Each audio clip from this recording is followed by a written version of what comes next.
Hello everyone, I'm Flamsy, and welcome to another Pikmin video. It's been a while, and Pikmin 4 has been released. However, there is one major issue with it. It kind of reboots the entire franchise, right? Well, not really. It doesn't reboot, retcon, or change anything about the story of the previous games. I've seen many channels make many videos on how Pikmin 4 reboots the series and such. However, this isn't true, at least in my opinion. This is just meant to be vague for new players, that's all. But how am I so sure that it is not a reboot, retcon, what if scenario, etc.? Well, let's get right into that. Let's first discuss two developer interviews that could help us place Pikmin 4 in the timeline. In Ask the Developer Volume 10, Yutaka Hiramuki said that he'll leave the game's timeline to players' imaginations. He also says that Captain Lamar has crashed once again on PNF 404. However, it's unknown what he means by this exactly. Whether he means it's a similar plot to the past games, or that this in-universe Olimar has crashed on this planet before, is unknown. Moving on to a recent Pikmin Bloom interview held by Nintendo Life, Rika Nakajima, the senior product manager of Pikmin Bloom, stated that we have our own universe, and Pikmin 4 in the main series has their own too. It's not clear what he means by this, if Pikmin 4 has its own universe and the main series has its own universe, or that they both share the same universe. But it seems to mean that they both share it, because if they didn't, I think he would have used have and not has. Or at least it would have been translated as have. Next, we have to talk about a mode in Pikmin 4, Olimar's Shipwreck Tale. This mode is a retelling of the events before Pikmin 4. In this mode, Olimar says some things that is really strange and makes it seem like he doesn't know what yellow or blue Pikmin do. However, if you look at this dialogue a different way, it makes a whole lot more sense. From Olimar's perspective, he's never seen an onion like this before. The onions he's seen look much different and have markings on them. The onions in Pikmin 4, however, look like a tomato. His dialogue for the blue Pikmin doesn't convey that he doesn't know what they do at all, and his dialogue for the yellow Pikmin is likely just a jab of how they constantly have new or removed abilities in each game. Moving on to the voyage log, Olimar talks about how he's been hit by a meteor before and has been forced to crash land, which is obviously referring to Pikmin 1, I think. Strangely though, this voyage log from Louie implies Pikmin 2 happens after Pikmin 4, which doesn't make any sense. However, this voyage log was likely written before the events of Pikmin 2, and was only put here to show that the Golden Pick Carrot incident was actually premeditated. How do I know the events of Pikmin 2 have already happened? Well, several notes in the treasure catalog reference things from Pikmin 2. For instance, Schnoz talks about how he's read the sales pitch for the Cupid's grenade before. He recites it word for word, and since the ending line of the Cupid's grenade talks about a weapon in Cupid's arsenal, this can't be just a random thing he's read before and Nintendo has just reused. This is talking about the Cupid's grenade. But that's not all. Schnoz also talks about how the ancient statue head and the gyroid bus are popular on Hockatate, which is also set in Pikmin 2. However, for just regular gyroids, not the treasure itself, the gyroid bust. Now, how would this happen if Olimar didn't go to the planet and retrieve the gyroid bust in Pikmin 2, and didn't let other Hockatating explorers know about the planet so they can go there and retrieve the ancient statue head before the events of Pikmin 4?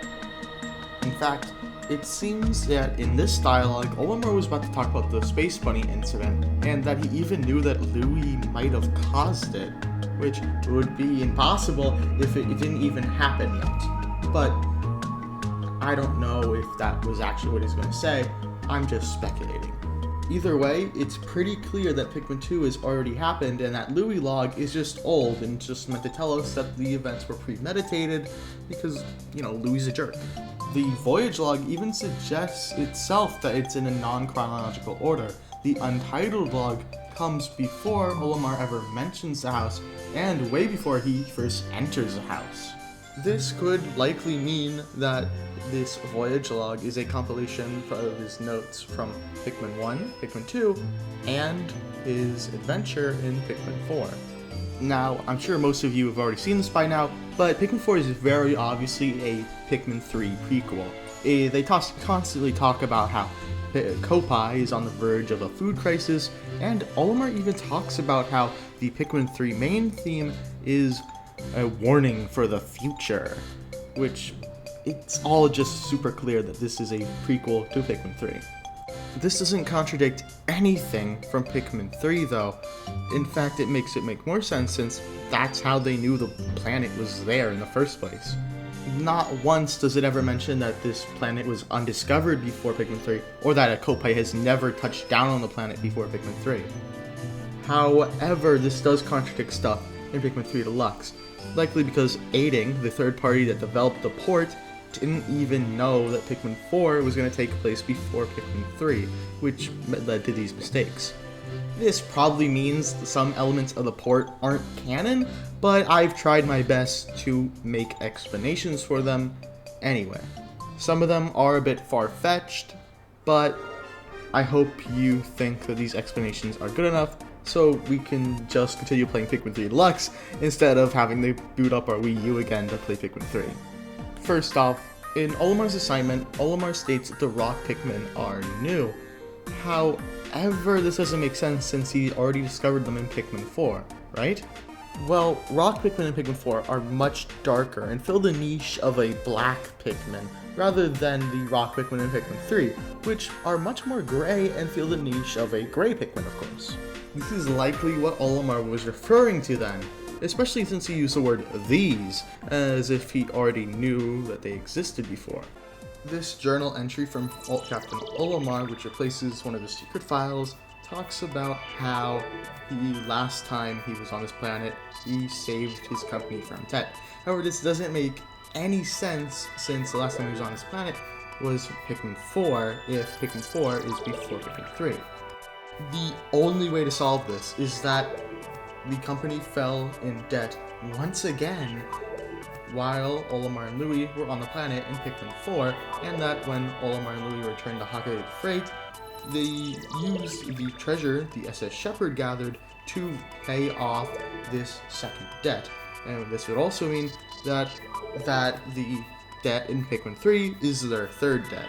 By the way, I just want to mention how York and Nell talk about each other's siblings.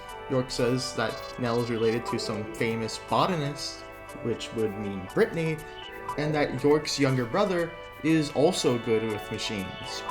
That would be Alf. Also, hold up, future Flamsy here. So I made a mistake. There is a slight contradiction in the original Pikmin 3, but it's really simple and isn't that far-fetched. Olimar states how he wishes to buy back the SS Dolphin in this first journal entry, but this just makes a whole lot more sense. In Pikmin 2, the ship is sold off, but likely after the events and the amount of money they made in Pikmin 2, they just bought it right back, and Olimar had it back, which led to the events of Pikmin 4 and how he still has it in Pikmin 4. Then in Pikmin 3, when they go into debt again, the president likely sold it off again, and tired of it being sold off, Olimar wanted to buy it back. This would explain why Olimar constantly refers to himself as the captain of the SS Dolphin, even though he hadn't been the captain of the SS Dolphin for quite some time before we knew that Pikmin 4 was a prequel to Pikmin 3. This also explains why Olimar says he's been here twice before, as he likely counts Pikmin 1 and 2 as its own journey, and that Pikmin 4 is its second trip on the planet. Before, this didn't really make sense because, Olimar's first trip was when he crash landed, his second trip was when he came back to revisit that, and his third trip would technically be him coming back to save Louis and collect the rest of the treasure. However, he likely just doesn't count that and pushes that all together, and now that basically solves that little problem that we had before. And finally, we had to talk about the Pikmin Garden website, as it is very important to why I don't think this is a reboot at all. You see, the Pikmin Garden website acts like all 4 games are in one universe and are all canon. There are multiple reports written by a character for Pikmin 4 named Chet, which contain elements from Pikmin 1, 2, 3, and 4, including the old onion designs, Boldman, and even Mushroom Pikmin. The site even talks about events from Pikmin 3, once again showing that Pikmin 3 is canon. But most interestingly, the website contains a cutscene from Pikmin 1. Now, this wouldn't matter that much, right? But it does, because right next to this cutscene is a blurb that literally states this is Olimar's first encounter with the Pikmin. And since this is the old onion design and in the impact site, this has to be Pikmin 1. Which means, along with the notes Olimar has for the token treasure, that Pikmin 1 is still canon, just like Pikmin 2 and Pikmin 3. And yeah, that's basically it. I hope I convinced you that Pikmin 4 isn't a reboot. But before I end this video, I just want to show you one more thing, and it may convince you why the game didn't really try to show that it's not a reboot. In the developer interview, which we talked about in the beginning of the video, Miyamoto responded to the question if the game is connected to previous games by saying that the series has never sold well. He doesn't outright say it, but the fact that he responded to that question kind of confirms to me that the reason Pikmin 4 is so vague with its connections to the rest of the series is because he wanted to sell well. He didn't want it to isolate newcomers to the series like a true sequel to Pikmin 3 would, or something like that. Anyway, this is why I think Pikmin 4 isn't a reboot, and I hope I convinced you guys that it isn't either. And I guess that's all for this video. This has been Flamsy, and I'll see you in the next video. Bye!